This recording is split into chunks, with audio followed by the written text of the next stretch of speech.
যেহেতু ওই দিন সিপি পৌঁছাবার আগে নর্থের ডিসি পৌঁছেছিলেন আগে এবং 14 তারিখে ঘটনাটা ঘটেছিল এবং ওরা অভিযোগ করেছিল, যার জন্য নর্থের ডিসিকেও সরিয়ে দেওয়ার সিদ্ধান্ত হয়েছে। ওখানে কাকে দায়িত্ব দেওয়া হবে সেটা কালকে ডিসাইড হবে। দিনে 2 বার ব্যবহার করো স্টপেজ ক্রিম আর নিজেকে রাখো এভারগ্রিন কেয়ারশেড অ্যারোমা থেরাপি স্টপেজ ক্রিম আর খুঁজে পাও নতুন আমিকে।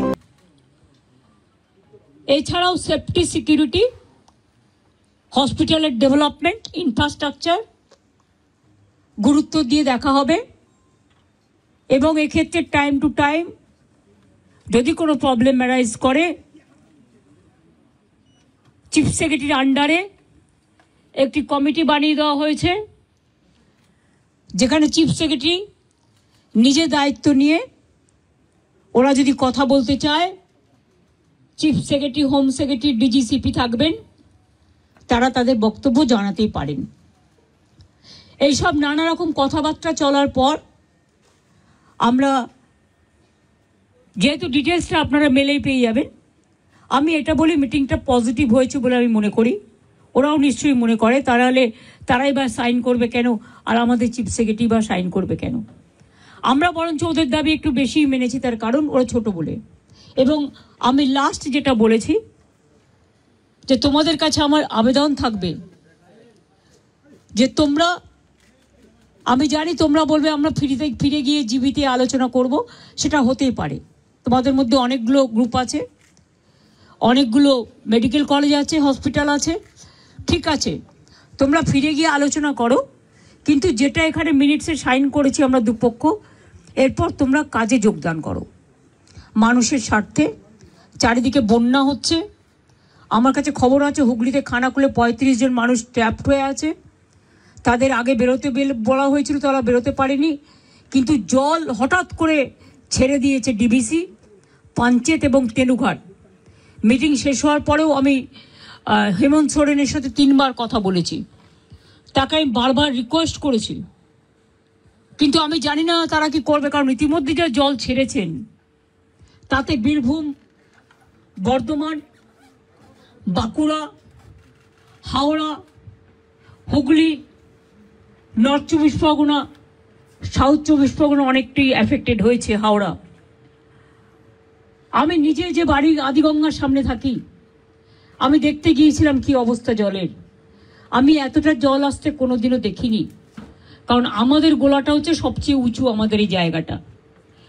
আমরা সিঁড়ি বানিয়ে দিয়েছিলাম, প্রায় 14-15টা সিঁড়ি ছিল, একদম পুরো ভরাট হতে আর 5টা সিঁড়ি মাত্র বাকি আছে। এরপর যদি আবার জল ওরা রাত্রে ছেড়ে দেয় বারণ করা সত্ত্বেও, তাহলে কিন্তু বন্যাকে আটকানো যাবে না।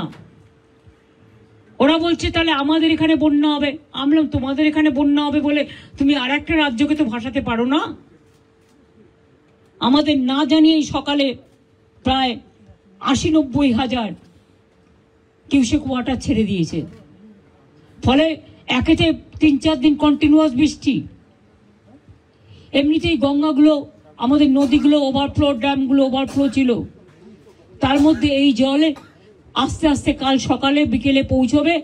আমি সবাইকে বলবো সতর্কতা অবলম্বন করে দূরে দূরে রিলিফ সেন্টারে প্লিজ দয়া করে যান, এবং আপনাদের থ্রুতে বিডিও থেকে শুরু করে আইসি থেকে শুরু করে DM, SP, additional DM, additional SP, SDO যারাই আছেন সবাইকে বলবো যে ইমিডিয়েট দেখে নাও, কারণ কালকে কিন্তু অনেক জল ঢুকবে।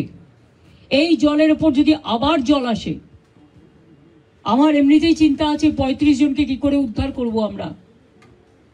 আর এখন রাত হয়ে গেছে, জলের কারেন্ট এতটাই, কেউ যে উদ্ধার করতে যাবে তার উপায় নেই, কারণ যে উদ্ধার করতে যাবে সে বোটও তলিয়ে চলে যাবে, এমন অবস্থা।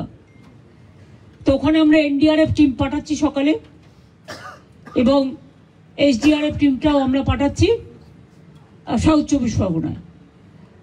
সুতরাং আমরা প্রত্যেকে অ্যালার্ট আছি। বিভিন্ন জেলার নেতৃবৃন্দের সাথেও আমার কথা হয়েছে, সিএস নিজে মনিটরিং করছেন 24x7, এবং তিনি নিজেও ডিএমদের সাথে বারবার করে আজকে 2-3 বার ভার্চুয়াল করেছেন, উনি অলরেডি আমাদের 24/7 মনিটরিং চলছে, টাইম টু টাইম কি অবস্থা। এবং মানুষকে আবার আবেদন করছি, প্লিজ দয়া করে জল আর আগুন এই দুটো জিনিস নিয়ে আমাদের মনে রাখতে হবে, যে কোনো মুহূর্তে জল ঢুকে যেতে পারে। দোতলা বাড়ি হলেও যদি একতলা ভেসে যায় তাহলে দোতলা ভাসতে কতক্ষণ নেবে? কাজে জীবনের ঝুঁকি দয়া করে কেউ নেবেন না, সতর্ক থাকুন, কিন্তু জীবন বাঁচান। একটা প্রাণের দাম অনেক বেশি।